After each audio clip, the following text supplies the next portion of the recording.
Welcome students, आज हम EMF और टर्मिनल पोटेंशियल डिफरेंस के ऊपर एक्सरसाइज के एक प्रॉब्लम को लेते हैं which is find the terminal potential difference of each cell in circuit of figure. तो हमें फिगर गिवन है और उस फिगर में हर सेल का हमने टर्मिनल पोटेंशियल डिफरेंस निकालना है। तो मैं उस फिगर को ड्रॉ करता हूं जो हमें गिवन है।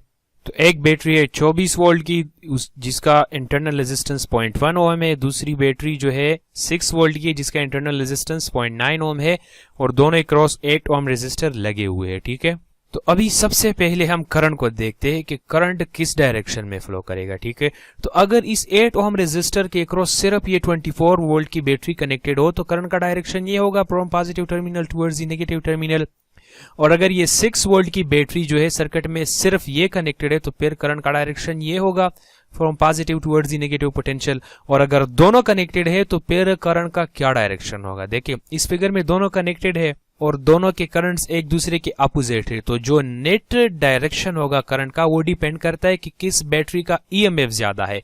तो ये जो ईएमएफ है this is greater than this 6 EMF. ठीक है, तो करंट का डायरेक्शन इस बैटरी के करंट का डायरेक्शन के अकॉर्डिंग होगा एंड जो करंट होगा वो इस डायरेक्शन में फ्लो करेगा। और मैं मान लेता हूं कि आई करंट फ्लो कर रहा है।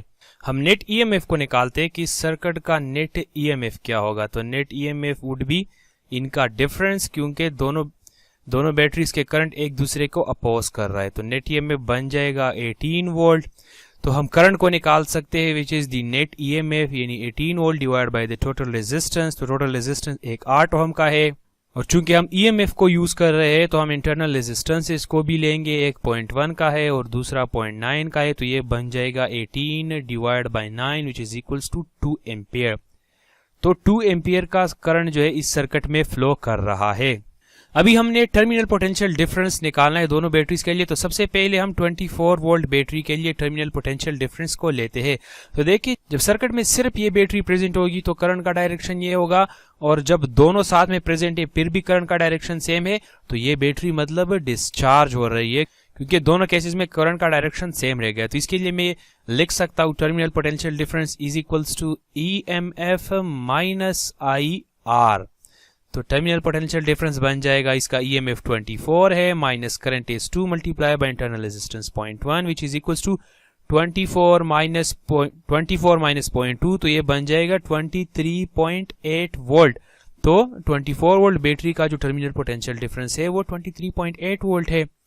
अगर मैं एक इक्वेशन लिख लूं 6 वोल्ट बैटरी के लिए टर्मिनल पोटेंशियल डिफरेंस का तो वो क्या होगा। देखिए जब ये सिर्फ ये बैटरी सर्किट में प्रेजेंट होगी तो करंट का डायरेक्शन ये था, पर इस बैटरी के मौजूदगी में करंट का डायरेक्शन रिवर्स हो गया, यानी इसका डायरेक्शन ये हो गया। जब बैटरी की क्रॉस करंट रिवर्स किया जाता है और इसके क्रॉस एक ज्यादा ईएमएफ वाली बैटरी जो है वो लगाई जाती है तो फिर वो बैटरी चार्ज हो रही होती है। तो इस केस में ये बैटरी चार्ज हो रही है। ठीक है, तो चार्जिंग के केस में टर्मिनल पोटेंशियल डिफरेंस का इक्वेशन बन जाता है ईएमएफ प्लस आईआर, क्योंकि फिर टर्मिनल पोटेंशियल डिफरेंस ईएमएफ से ज्यादा होता है। ठीक है, तो इस इक्वेशन को मैंने फील भी कराया था और प्रूफ भी दिया था जब मैंने लेक्चर पढ़ाया था टर्मिनल पोटेंशियल डिफरेंस और ईएमएफ का। तो अगर आप लोगों ने वो नहीं देखा है तो पहले उसको देख लीजिएगा। ठीक है, तो टर्मिनल पोटेंशियल डिफरेंस हो जाएगा EMF which is 6 plus current 2 multiply by the internal resistance which is 0.9। 6 volt battery का है, ये 6 वोल्ट बैटरी का 0.9 है इंटरनल रेजिस्टेंस। तो ये बन जाएगा 6 प्लस 1.8, तो टोटल बन जाएगा 7.8 वोल्ट। तो सर्किट में सबसे पहले आप लोगों ने ये पता लगाना है कि कौन सी बैटरी डिस्चार्ज हो रही है और कौन सी चार्ज हो रही है। उसका पता कैसे लगाते हैं कि अगर बैटरी के अक्रॉस करंट का डायरेक्शन रिवर्स हो जाए तो वो चार्ज हो रही होगी, और अगर बैटरी के अक्रॉस करंट का डायरेक्शन सेम रहे कि जैसे स्टैंड अलोन केस में था तो फिर वो बैटरी डिस्चार्ज हो रही होगी।